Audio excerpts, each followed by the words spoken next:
Welcome back to Insight'16. I am at IN112 with the MMR stand and Fiala Mehring, who is here representing MMR today. First of all, tell me what MMR is. What do you do? Well, we're food and care and personal care product specialists. So what we do, in essence, is help our clients who are global develop the best product, the best packaging.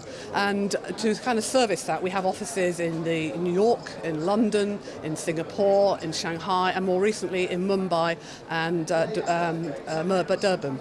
And what we do, in essence, is actually help our clients get a very detailed and deep understanding of the sensory characteristics that actually motivate appeal in their consumers. And what we help them do is enable them to develop their products such that they fit the brand expectations that their brand is telling them it's going to be about the product, and also help them with their achieve consumer expectations.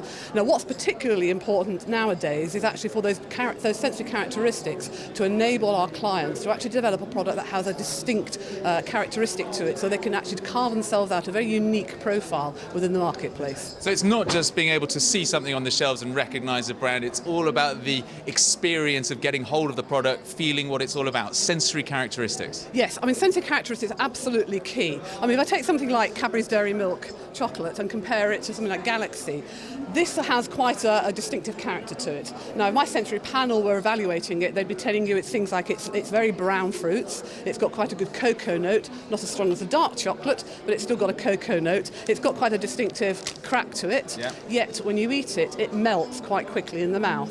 Whereas if you contrast that with something like Galaxy, that's much more creamy, it's much more smooth, it's got lower levels of the cocoa notes in it.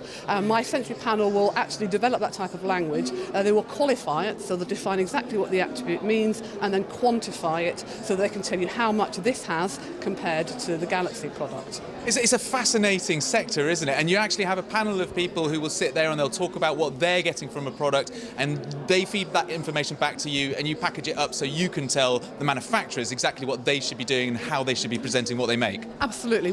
So our sensory panels are made up of essentially normal people, but they go through the most bizarre recruitment and interviewing process ever. So the first stage, they'll come into a room where they will literally be faced with cups of clear liquids and asked to taste them, to rank them and to describe them and smell things and do exactly the same things. Because what we want is we want people with normal sensory acuity, and that means that there's about a quarter of the population, for example, who are bitter blind, and we don't want that. However, the most important thing that we do want with our sensory panel is the ability to articulate, because you know that sensation. You smell something and you're going, oh God, what is it? What is it? And the sense of smell is incredibly evocative of time and place, but it's actually quite hard to pin down what it is. So we want our panelists to be able to go, oh, it's the TCP note, or it's the yeast that my grandmother used to use when she made the barn cakes in the kitchen. And we train them that way so that they can actually describe all these products, and quantify them precisely. So this is a phenomenal investment, and hence that's why the value of the information that you get out of them is so useful to your clients. Yeah. Well, listen, if you want to find out more, all you need to do,